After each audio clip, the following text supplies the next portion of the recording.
खुशियाँ मिली है बेशुमार बाबा, मधुर रागिनी सा तेरा प्यार बाबा।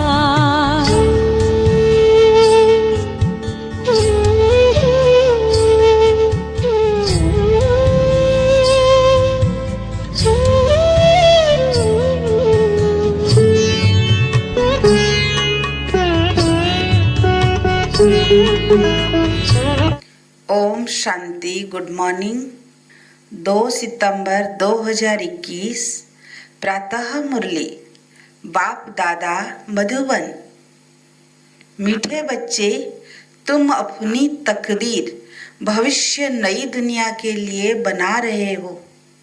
यह तुम्हारा राजयोग है ही नई दुनिया के लिए।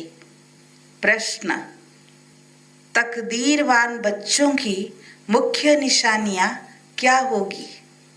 उत्तर, फर्स्ट पॉइंट, तकदीरवान बच्चे कायदे से श्रीमत पर चलेंगे। कायदे के विरुद्ध कार्य करके अपने को व बाप को ठगेंगे नहीं। सेकेंड पॉइंट, उन्हें पढ़ाई का पूरा शौक होगा, समझाने का भी शौक होगा। Third point, pass with honour बन स्कॉलरशिप लेने का पुरुषार्थ करेंगे। फोर्थ, कभी किसी को दुख नहीं देंगे, कभी कोई उल्टा कर्म नहीं करेंगे। तकदीर जगा कर आई हूँ। ओम शांति। मीठे मीठे रूहानी बच्चों ने गीत सुना, नयों ने भी सुना तो पुरानों ने भी सुना, कुमारियों ने भी सुना। यह पाठशाला है। पाठशाला में कोई ना कोई तकदीर बनाने जाते हैं। वहाँ तो अनेक प्रकार की तकदीर है। कोई सर्जन बनने की, कोई बैरिस्टर बनने की तकदीर बनाते हैं। तकदीर को एम ऑब्जेक्ट कहा जाता है। तकदीर बनाने बगैर पाठशाला में क्या पढ़ेंगे? अब यहाँ बच्चे जानते हैं कि हम भी तकदीर बनाकर आए हैं, नई दुनिया के लिए अपना राज्य भाग्य लेने। यह है नई दुनिया के लिए राजयोग। वह पुरानी दुनिया के लिए बैरिस्टर, इंजीनियर, सर्जन आदि बनते हैं। वह बनते बनते अभी पुरानी दुनिया का टाइम बहुत थोड़ा रहा है, वह तो खत्म हो जाएगा। वह तकदीर है इस मृत्यु लोक के लिए, इस जन्म के लिए। तुम्हारी पढ़ाई है नई दुनिया के लिए। तुम नई दुनिया के लिए तकदीर बना कर आए हो। नई दुनिया में तुमको राज्य भाग्य मिलेगा। कौन पढ़ाते हैं? बेहद का बाप, जिससे ही वर्षा पाना है। जैसे डॉक्टर लोगों को डॉक्टरी का वर्षा मिलता है अपनी पढ़ाई का। अच्छा, जब बुढ़े होते हैं तब गुरु के पास जाते हैं। क्या चाहते हैं? कहते हैं हमको शांति धाम जाने की शिक्षा दो, हमको सद्गति दो, यहाँ से निकल शांति धाम ले जाओ। बाप से भी वर्षा मिलता है इस जन्म के लिए। बाकी गुरु से तो कुछ नहीं मिलता। टीचर से कुछ ना कुछ वर्षा पाते हैं, क्योंकि आजीविका तो चाहिए ना। बाप का वर्षा होते हुए भी पढ़ते हैं कि हम भी अपनी कमाई करें। गुरु से कमाई कुछ हुई नहीं। हाँ, कोई कोई गीता आदि अच्छी पढ़कर फिर गीता पर भाषण आदि करते हैं। यह सब है अल्पकाल सुख के लिए। अब तो इस मृत्युलोक का अंत है। तुम जानते हो हम नई दुनिया की तकदीर बनाने आए हैं। यह पुरानी दुनिया खत्म हो जानी है। बाप की वह अपनी मिल्कियत भी सब भस्म हो जाएगी, हाथ फिर भी खाली जाएंगे। अभी तो कमाई चाहिए नई दुनिया के लिए। पुरानी दुनिया के मनुष्य तो वह कर नहीं सकेंगे। नई दुनिया की कमाई कराने वाला है ही शिव बाबा। यहाँ तुम नई दुनिया के लिए तकदीर बनाने आए हो। वह बाप ही तुम्हारा बाप भी है, टीचर भी है, गुरु भी है, और वह आते ही हैं संगम पर भविष्य के लिए कमाई सिखलाने। अब इस पुरानी दुनिया में तो थोड़े रोज हैं, यह दुनिया के मनुष्य नहीं जानते। तुम बच्चे जानते हो, नई दुनिया के लिए यह हमारा बाप, टीचर, सतगुरु है। बाप आते ही हैं शांति धाम, सुख धाम में ले जाने।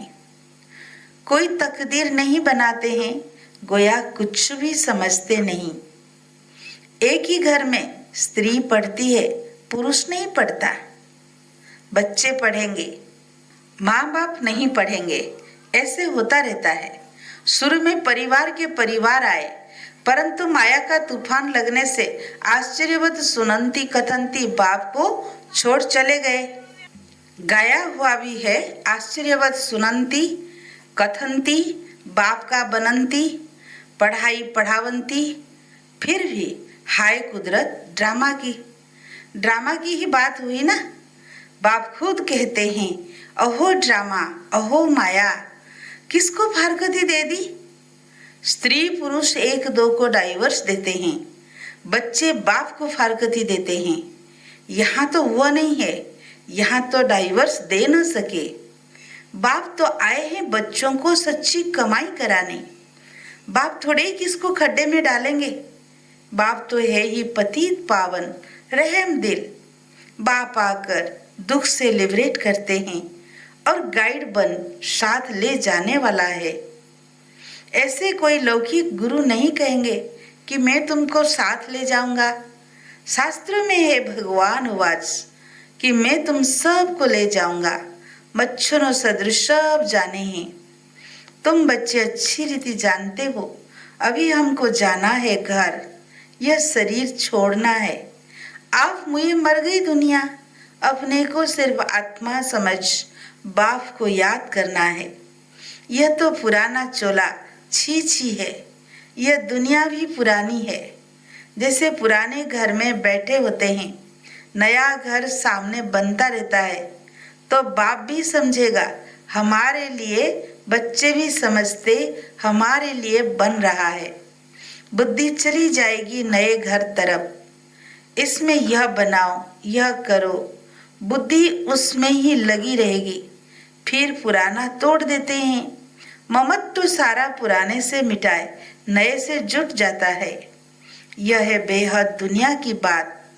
पुरानी दुनिया से ममत्व तो मिटाना है और नई दुनिया से लगाना है। जानते हैं यह पुरानी दुनिया खत्म होनी है, नई दुनिया है स्वर्ग, उसमें हम राजाई पद पाते हैं। जितना याद में रहेंगे, ज्ञान की धारणा करेंगे, औरों को समझाएंगे, उतना खुशी का पारा चढ़ेगा। बड़ा भारी इम्तिहान है। हम 21 जन्मों के लिए वर्षा पा रहे हैं। साहूकार बनना तो अच्छा है ना, बड़ी आयु मिले तो अच्छा है ना। सृष्टि चक्र को जितना याद करेंगे, जितने को आप समान बनाएंगे, उतना फायदा है। राजा बनना है तो प्रजा भी बनानी है। प्रदर्शनी में इतने ढेर आते हैं, ये सारी प्रजा बनती जाएगी, क्योंकि इस अविनाशी ज्ञान का विनाश नहीं होता। बुद्धि में आएगा पवित्र बन, पवित्र दुनिया का मालिक बनना है। राम राज्य की स्थापना हो रही है, रावण राज्य का विनाश हो जाएगा। सतयुग में तो होंगे ही देवताएं। बाबा ने समझाया था, लक्ष्मी नारायण का चित्र जो बनाते हैं उसमें लिखना चाहिए कि 5 जन्म में यह तमो प्रधान दुनिया में थे, फिर इस पुरुषार्थ से तमो प्रधान दुनिया से सतो प्रधान विश्व के मालिक बनेंगे। मालिक राजा प्रजा सब होती है ना। प्रजा भी कहेगी भारत हमारा सबसे ऊंचा है, बरोबर भारत ही सबसे ऊंच था, अभी नहीं है, था जरूर, अभी तो बिल्कुल गरीब हो गया है। प्राचीन भारत सबसे साहूकार था। हम भारतवासी सबसे ऊंच देवता कुल के थे। दूसरे कोई को देवी देवता नहीं कहा जाता है। अब तुम बच्चियां भी पढ़ती हो, फिर औरों को समझाना है ना। बाबा ने डायरेक्शन दिया है कैसे प्रदर्शनी आदि में तार दी जाए, सो लिख कर आओ। तुम्हारे पास चित्र भी है, तुम सिद्ध कर बतला सकते हो कि उन्होंने यह पद कैसे पाया और फिर से यह पद पा रहे हैं शिव बाबा से। उनका चित्र भी है। शिव है परम पिता परमात्मा, ब्रह्मा विष्णु शंकर के भी चित्र है। परम पिता परमात्मा ब्रह्मा द्वारा स्थापना कर रहे हैं। विष्णुपुरी सामने खड़ी है। विष्णु द्वारा नई दुनिया की पालना। विष्णु है राधे कृष्ण के दो रूप।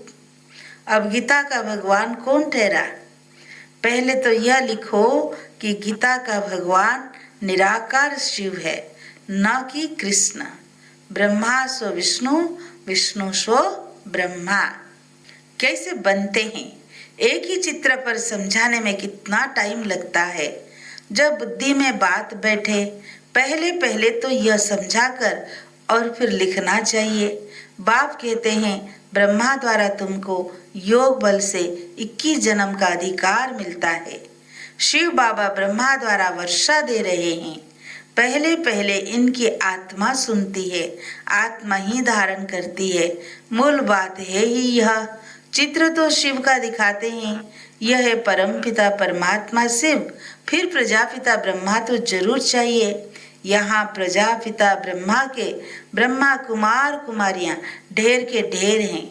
जब तक ब्रह्मा के बच्चे न बने, ब्राह्मण न बने, तो शिव बाबा से वर्षा कैसे लेंगे? कुख की पैदाइश तो हो न सके, यह भी गाया जाता है। मुख वंशावली। तुम कहेंगे हम प्रजापिता ब्रह्मा के मुख वंशावली हैं। वो गुरुओं के चेले अथवा फलोश होते हैं।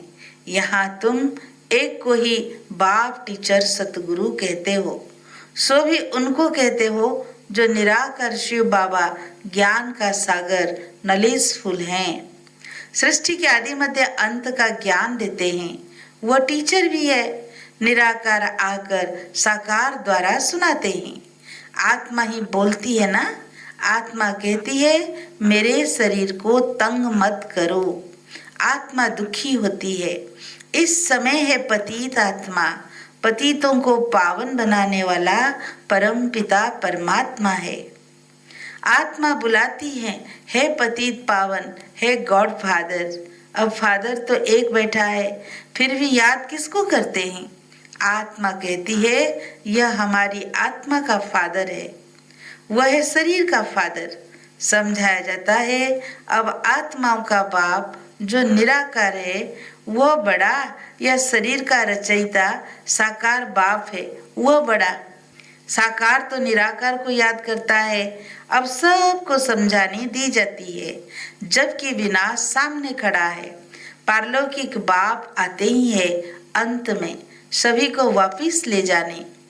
बाकी जो कुछ भी है वो विनाश होने का है। इसको कहा जाता है मृत्यु लोक। जब कोई मरता है तो कहते हैं फलाना परलोक पधारा, शांति धाम गया। मनुष्यों को पता नहीं है कि परलोक सतयुग को कहा जाता है या शांति धाम को। सतयुग तो यहाँ ही होता है, परलोक शांति धाम को कहेंगे। समझाने की बड़ी युक्ति चाहिए। मंदिरों में जाकर समझाना चाहिए। यह शिव बाबा का यादगार है जो शिव बाबा हमको पढ़ा रहे हैं। शिव है वास्तव में बिंदी, परंतु बिंदी की पूजा कैसे करें? फल फूल आदि कैसे चढ़ाए जाए, इसलिए बड़ा रूप बनाया है। इतना बड़ा रूप कोई होता नहीं। गाया भी जाता है भ्रकुटी के बीच चमकता है अजब सितारा। बड़ी चीज हो तो साइंस वाले झट उनको पकड़ ले। बाबा समझाते ही उनको परम पिता परमात्मा का पूरा परिचय मिला नहीं है। जब तक तकदीर खुले अभी तकदीर ही नहीं खुली है। जब तक बाप को न जाने, यह न समझे कि यह हमारी आत्मा बिंदी समान है। शिव बाबा भी बिंदी है, हम बिंदी को याद करते हैं। ऐसे समझ याद करे तब विकार विनाश हो। बाकी यह देखने में आता वो आता, इससे माया का विघ्न कहा जाता है। अभी तो खुशी है कि हमको परमात्मा मिला है, परंतु ज्ञान भी चाहिए ना। किसको कृष्ण का साक्षात्कार होता है तो खुश हो जाते हैं। बाबा कहते हैं कृष्ण का साक्षात्कार कर बहुत खुशी में डांस आदि करते हैं, परंतु उनसे कोई सद्गति नहीं होती। यह साक्षात्कार तो अनायास ही हो जाता है। अगर अच्छी रीति नहीं पढ़ेंगे तो प्रजा में चले जाएंगे। थोड़ा भी सुनते हैं तो कृष्णपुरी में साधारण प्रजा आदि जाकर बनेंगे। अभी तुम बच्चे जानते हो शिव बाबा हमको यह नॉलेज सुना रहे हैं, वह है ही नॉलेजफुल। बाबा का फरमान है कि पवित्र जरूर बनना है, परंतु कोई पवित्र भी रह नहीं सकते। कभी कभी पतित भी यहाँ छिप कर आ जाते हैं। वह अपना ही नुकसान करते हैं, अपने को ठगते हैं। बाप को ठगने की बात ही नहीं। बाप से ठगी कर कोई पैसा लेना है क्या? शिव बाबा की श्रीमत पर कायदे से नहीं चलते तो क्या हाल होगा? बहुत सजाएं खानी पड़ेगी। दूसरा फिर पद भी भ्रष्ट हो जाएगा। कोई भी कायदे के विरुद्ध काम नहीं करना चाहिए। बाप तो समझाएंगे ना, तुम्हारी चलन ठीक नहीं है। बाप तो कमाई करने का रास्ता बताते हैं, फिर कोई करे ना करे उनकी तकदीर। सजाएं तो खाकर वापिस शांति धाम में जाना ही है। पद भ्रष्ट हो जाएगा तो कुछ भी मिलेगा नहीं। आते तो बहुत है, परंतु यहाँ बाप से वर्षा लेने की बात है। बच्चे कहते हैं बाबा से तो हम स्वर्ग का सूर्यवंशी राजा ही पद पाएंगे। राजयोग है ना। स्टूडेंट स्कॉलरशिप भी लेते हैं ना, पास होने वालों को स्कॉलरशिप मिलती है ना। यह माला उन्हों की बनी हुई है जिन्होंने स्कॉलरशिप ली है। जितना जितना जैसा पास होगा ऐसी स्कॉलरशिप मिलेगी। वृद्धि होते होते हजारों बन जाते हैं। राजाई पद है स्कॉलरशिप। जो अच्छी तरह पढ़ाई पढ़ते हैं वो गुप्त नहीं रह सकते। बहुत नए नए पुरानों से आगे निकल पड़ेंगे। हीरे जैसा जीवन बनाएंगे। अपनी सच्ची कमाई कर 21 जन्मों के लिए वर्षा पाएंगे। कितना खुशी होती है। जानते हैं यह वर्षा अब नहीं लिया तो फिर कभी नहीं ले सकेंगे। पढ़ाई का शौक होता है ना, कोई को तो जरा भी शौक नहीं है समझाने का। ड्रामा अनुसार तकदीर में नहीं है तो भगवान भी क्या करे। अच्छा, मीठे मीठे सिकील दे बच्चों प्रति माता पिता बाप दादा का याद प्यार और गुड मॉर्निंग। रूहानी बाप की रूहानी बच्चों को नमस्ते। हम रूहानी बच्चों की रूहानी बाप दादा को याद प्यार गुड मॉर्निंग नमस्ते नमस्ते। शुक्रिया बाबा, शुक्रिया शुक्रिया। धारणा के लिए मुख्य सार। फर्स्ट पॉइंट, कोई भी कार्य श्रीमत के विरुद्ध नहीं करना है। पढ़ाई अच्छी रीति पढ़कर ऊंच तकदीर बनानी है। किसी को भी दुख नहीं देना है। सेकेंड पॉइंट, इस पुरानी दुनिया से ममत्व मिटा देना है। बुद्धि योग नई दुनिया से लगाना है। खुशी में रहने के लिए ज्ञान को धारण कर दूसरों को धारण कराना है। आज का वरदान, लाइट हाउस की स्थिति द्वारा पाप कर्मों को समाप्त करने वाले पुण्य आत्मा भव। जहाँ लाइट होती है वहाँ कोई भी पाप का कर्म नहीं होता है। तो सदा लाइट हाउस स्थिति में रहने से माया कोई पाप कर्म नहीं करा सकती। सदा पुण्य आत्मा बन जाएंगे। पुण्य आत्मा संकल्प में भी कोई पाप कर्म नहीं कर सकती। जहाँ पाप होता है वहाँ बाप की याद नहीं होती। तो दृढ़ संकल्प करो कि मैं पुण्य आत्मा हूँ, पाप मेरे सामने आ नहीं सकता। स्वप्न व संकल्प में भी पाप को आने ना दो। आज का स्लोगन, जो हर दृश्य को साक्षी होकर देखते हैं वही सदा हर्षित रहते हैं। अच्छा, ओम शांति।